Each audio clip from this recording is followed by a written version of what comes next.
Welcome to the Tech Savvy Professor podcast, two faculty who love tech and love making it part of their work. I'm Marty Jencius from Kent State University. And I'm Eric Perry, clinical faculty at Southern New Hampshire University. This is a part 3 of what we envisioned was a 3-part series. Sometimes I feel like it could have been a 10-part series. And maybe we'll return to AI again after this at some point, with either some new news or some new twist on it. But this part is about faculty use of AI and sort of our experiences talking about what we know about faculty use. I'm going to talk a little bit about my personal use of it as a faculty member. Eric might have some of his own examples and maybe examples he's heard from other places using AI. So why don't you start out with us this time?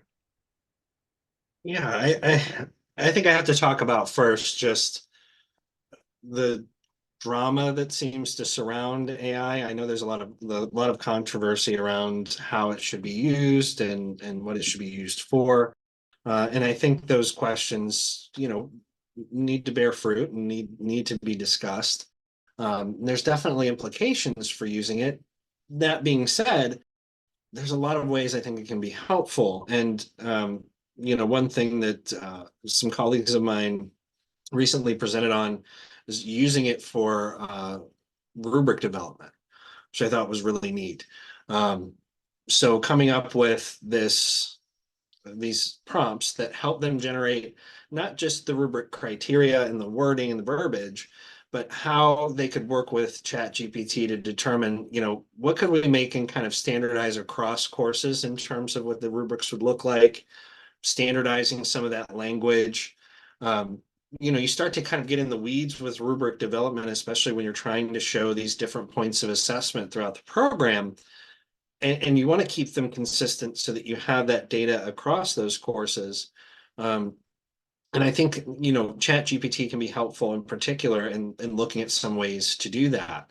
One thing they talked about when they were discussing this in a presentation was that they were really intentional about pulling out that verbiage and then adding their own, personalizing this, not just using whatever ChapGPT gave, and then making sure that they were aligning this with their own kind of vision for how this would go. So I think it could be really useful for that in terms of developing that verbiage and then consistency. Again, something we talked about in an earlier podcast was that the prompts really determine how this goes and structuring those prompts. So they talked about what a learning experience it was for them to be able to do this. I've used it personally for a lot of different role play preparations. So create a client and I give a scenario for a client and have it write a story about a client that we can use. I've found it to be really fun in career. So I teach a career course that I use 3 different clients that were created with ChapGPT. And then at the end of the term, I have the students provide me with prompts for a client that they would want to work with and then generate another one. And I tell the students I'm getting these stories from ChapGPT, which they think is really interesting. The first one I don't modify. I didn't modify. And there's some really clunky kind of language and parts of the story that don't fit real well. And they get to point that out. So that part is kind of fun. The other ones I have kind of modified to fit what we wanted to do in that course. So I think there's a lot on the practical end, but there's a lot of ways to be creative with it too in developing instruction. So those are 2 of the things that came to mind for me. I think let's go back to the prompt thing, because I think I've gotten better at getting results the more time I spend doing prompts. Mm-hmm. And when the results come out, I don't look at it and go, okay, well, I got to fix this, or this isn't what I intended. I just start back with ChatGPT and go, no, do this, but cut that out. I don't want that. And it will regenerate it, getting closer and closer. So for me, the better you are at creating prompts, and there are all, you can go on the internet and find all sorts of ways of suggesting and doing prompts to improve your prompts. But really, if you engage in a conversation of what it's producing for you and ask for some corrective measures and what it's done, it will get closer and closer and closer to what you want. And, even some points where I go, this is not what I want. This is what I want. Mm. Try this again. You've got some good ideas in here, but try this again. And it will get closer to what I want. So when it comes out, I can make the tweaks I used to. I'm getting better at prompts and getting better at engaging in those conversations with ChatGPT to get what I want out of it. For listeners, look at prompt engineering. There is a process that is a prompt that actually acts as an engineer for your prompt, and it's an additive and reductive kind of process that you go through before you actually put the final prompt in, and it gets you what you want right on target. The other thing that I would suggest is look at the Pareto principle about learning, because if you're putting together anything that is about a lesson or a lesson plan, apply that principle and you'll get more on target things that are going to be meaningful for your students as an outcome. So really prompts, prompts, prompts, and working on your ability to develop and practice using prompts. Yeah, and the fun part is, I think, at least I enjoyed it, was that you can be conversational in your responses, and it can Yep. understand what it is you're asking for. So when you say, I like what you have, but make these changes, you might actually type that in, and it can Yeah. discern what is a request and what is just a statement, and it will make those changes. So there's some ways that you can make this really advanced, and you can get into this kind of prompt engineering space. But you can start with just being really conversational with it and what it puts out for you. Something else I thought was neat is the format you can request things in. So if you want something in a table, or you want a graphic representation, there's some things that it can do with displaying that data that I think are really helpful. Yeah. I recently I'm involved with a association where we're beginning to do a strategic plan. And the the general body of what goes into a strategic plan for an association, I generated, and I made this clear to the association I was working with. I generated it through ChatGPT, and it covered so many areas of what an association needs to work on. The output was really amazing. So I took that, told the board this is what I did, sent it to the board. The board went through and said, these are the areas we want the strategic plan committee to focus on. Out of these 12 areas with 5 or 6 sub areas in each one, these are the points we want you to focus on. So then I was given back the task, and I'm like, okay, so these are the areas. How do I generate what are the parts of a strategic plan? So I asked it to create a table for me that has in the first column the particular strategic initiative, and in the second column, ways to evaluate the strategic. It created a table that had all those pieces in it. So now the table has those elements that have been sent to us by the board with the different areas like what are the action items you're going to be doing? How are you going to evaluate this? What is the timeline necessary for it? With sort of prompts in each one of those title cells telling us how we can shape whatever we put in that area. So, and the committee I'm working with is well aware of how we're generating these things. But it becomes the committee gets together and looks and just kind of fills that stuff in with their best knowledge of what would move the association forward. So your table comment, that was my first use of developing a table. And I was pretty amazed and pretty surprised on how well that worked. Yeah, it's neat, and I think brings this up too, I think is just an idea generator. Um, ChatGPT can be really useful. So if you feel stuck in terms of lesson planning and ideas, something as big and kind of lofty as a strategic plan, even, it can give you these ideas that you can use to drill down into what you actually want.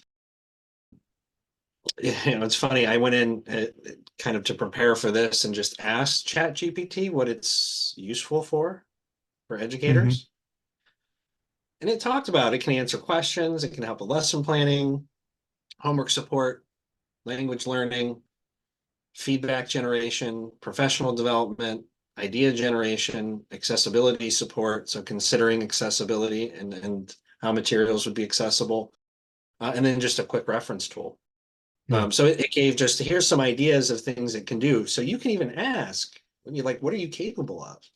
Yeah. And it will tell you what it can do to be helpful. As far as output, I've sometimes used kind of bulleted output, particularly if I have a body of information and I'm going to speak about it tonight and I need to develop some slides to go with it. I don't need detail on my slides if I'm going to speak about it. In fact, I kind of hate it when people read all the detail on their slides. But it will generate a general outline in various areas, whatever I put in, and from that I can move that into a slide format, and I have sort of a lecture then available to go with that from my knowledge and experience in those areas. I don't have to put every detail down on the slide to be prompted by the slide to be able to talk about that particular issue. So it's kind of a quick way for me to get my thoughts organized into that type of framework. I mentioned the strategic plan. I've used it for case development. So I have a couples course that I taught last fall, and trying to develop cases for the couples course, there'd be certain areas where there are different ways in which you would respond to a scenario depending on what's going on in terms of domestic violence issues, for example. So I could create a case and could also then have the case be created around one of those particular elements and then ask ChatGPT to replicate that case, but add this element in or take this element out.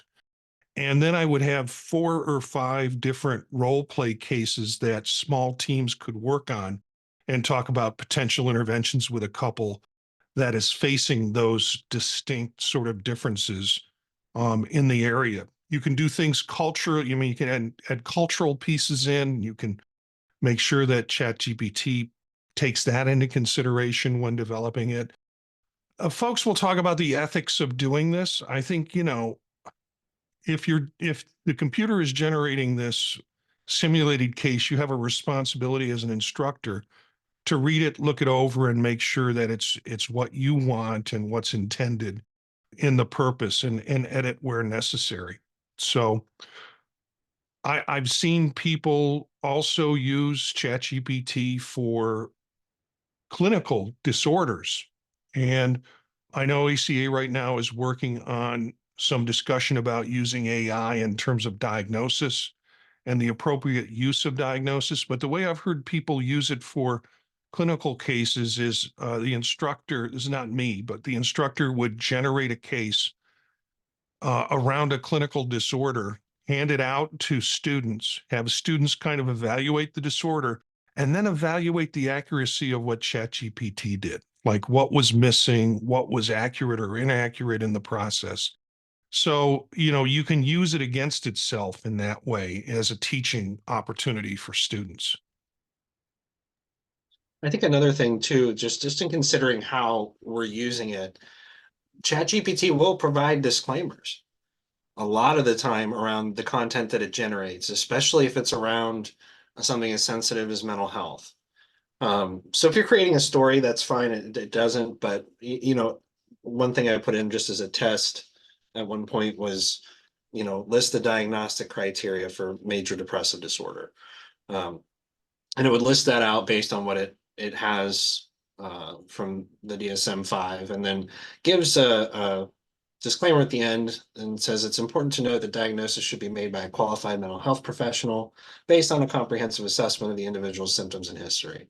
So it will provide this kind of disclaimer most of the time.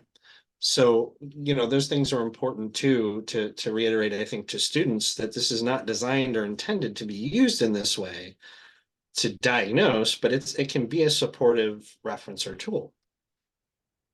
One last practical thing. I'm sure this might upset some folks, particularly ones that I've written letters for. Letters of recommendation. I mean, if you've had to write student or colleague letters of recommendation, after a while, they all kind of they're all kind of the same. And so taking a template that you use for a general letter of recommendation, running it through ChatGPT, particularly to change pronouns and to, move names around and things like that, but leaving space in there where you can actually put in some, and you can put this in as part of your prompt, some of the unique aspects of what that student did that you were recommending them for.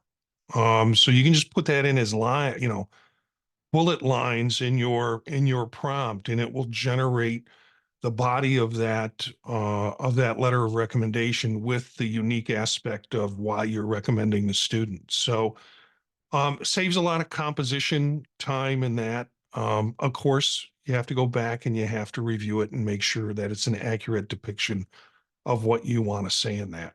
So that's a few of the ways I think most of the ways that I use the tool.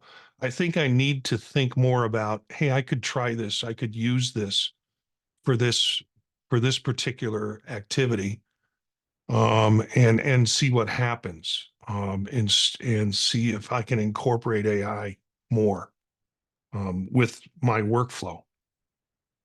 Yeah, I mean, productivity wise, I was thinking the same thing. So some of the things we've talked about, the reference letter thing is great. Um, there's just those common tasks that I think it can really be helpful with, and I'd like to do more of kind of exploring that. Um, I know there's some guidance too around having it help with cover letters and thank you emails and all those kinds of things.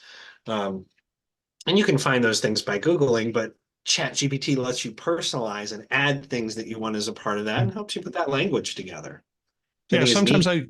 I use it for constructing letters. If I know I have to send a letter out to the committee or a committee, I'll bullet in everything that I want in the letter, have it generate the letter or email for me. I'll say, no, this is not professional enough. This is too familiar for the voice that I'm using. Just add this, tweak this a little bit and make it sound more like a professional business letter or email.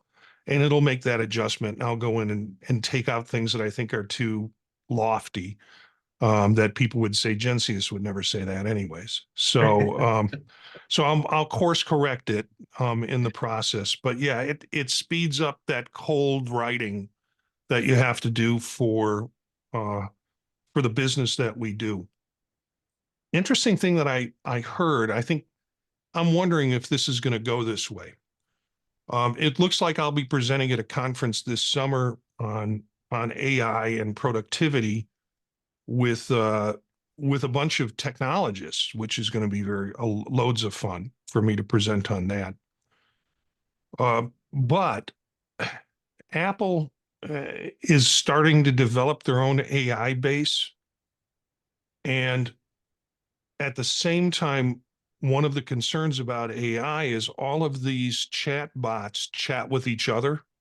So you think you're asking ChatGPT a question, and ChatGPT will generate its own, but will also talk to Gemini. And so the aggregation of garbage could be worse. If you look at what's going on with lawsuits, New York Times is really angry at AI generated material because they're going to their open source of New York Times information, and whatever you think of the New York Times, they're using their material without permission of New York Times to, for that access. And that's all generated material that is copyright of New York Times. So I think what we're going to see in the future is we're going to see AI that services, and I think this is where Apple is going with it. And they're developing something, Ajax, I think is the platform they're working on, but it's going to be curated in the sense that the results are going to come from reliable sources and they're going to have relationships with those reliable sources. So the material that you get back from AI is a little bit more verifiable, citable, etc. And so it's not such a wild, wild west uh, with AI. And I think that's where platforms are going to have to move and will move. But I think it comes with curation and that comes with cost. And that's probably going to be real essential for places like ChatGPT, OpenAI, who are providing this platform and this API for people to be able to use. So It's interesting. And it raises an interesting question. If you're putting that material kind of in a public space for free and it accesses it and uses it, how is that, how does that separate from me using it, myself as an individual? Well, attribution, I think, is the other part of mhm. this, right? If it's not getting credited for that information that it's providing, then is it kind of, stealing this information in some way? As you mentioned too, there needs to be some accountability for the information that's provided. We want it to be, relatively accurate, or come from accurate sources. And I think there's going to be a bigger debate too around what that is and who agrees on what is a reputable source and what's not. Um, so I think it's going to be an ongoing debate. And you might see the separation of AIs based on where they pull their information from and who their sources are and how that fits, what the consumer thinks is a reputable source. Yeah. Yeah. I think it's going to become a the issue of reputable sources and citable sources within AI retrieval is going to be sort of a large marketplace issue in the future.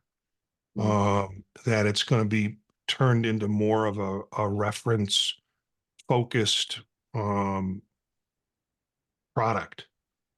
There are a few.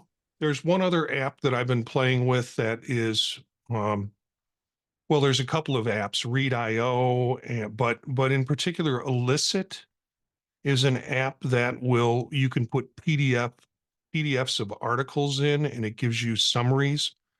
Um, the app itself structure seems to fit around research model articles because it generates, what was the population it did, what was the test that it used, so it's set up and the architecture is really set up for, quantitative based research and that. But that's another app that's out there in order to gather material across various articles and doing meta-analysis on those articles. And those are the kinds of services that I think academics are looking for out of AI, let alone having to organize that all on themselves in various ways. So, Yeah, and it's I saw interesting it. to check out Yeah, Elicit for sure. yeah, I saw because I'm getting promotional material from them now that they are looking at connecting to your reference database. So, like, there was an article today on how to import Zotero references into Elicit to be able to do whatever you're going to do with it. And it's a paid service. It's nothing to laugh about. It'll cost you money, but I'm fascinated with the idea of productivity around the work that we do.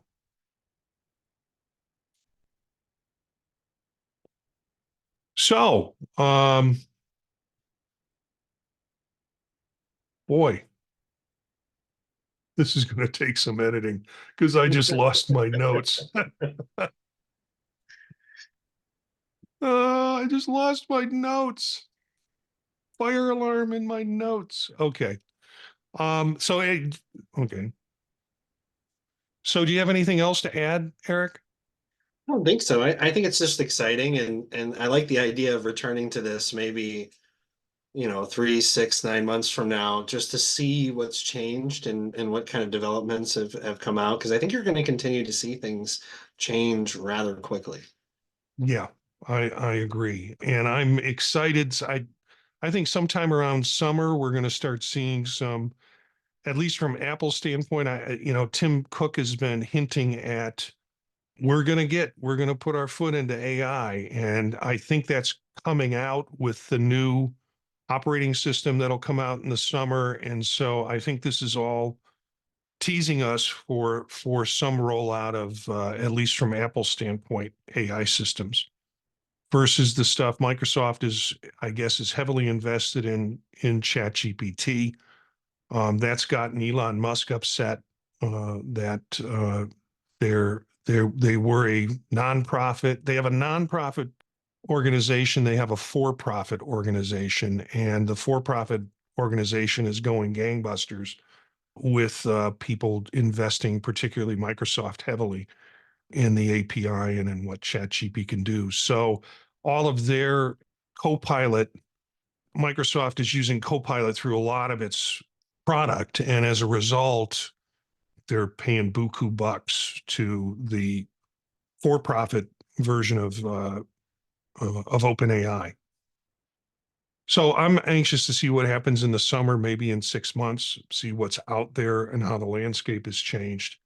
I think next time we put together a calendar of things that we could talk about, and one of the things was calendars. Let's talk about calendars next time and how one manages calendars. Yeah, I actually need a little bit of help with that. So I'm gonna grab a couple and see if I can start playing around. I need integration, so I gotta get to talk. Yeah. And I It's really can't, and I struggle with it because our university runs through Microsoft and it doesn't play well with anything but Microsoft. Any other calendar platforms that you're using, it's just a headache. So yeah, integration is the big part. So we put it in one place and it shows up everywhere else that you're going to need it and be there reliably and easily to change if you want to. So yeah, we'll talk about calendars next time. How can listeners get involved? Well, if you've got a tech question, if you're trying to figure out how to do something with technology, you have an idea to share, email us at thepodtalknetwork@gmail.com or call and leave us a message at 330-333-1240, and we'll play your question on the podcast and try and get an answer to you. Our bumper music is from Philip Gross, Rast, from the Free Music Archive. That's it for today's show. Thanks for subscribing to the Tech Savvy Professor podcast.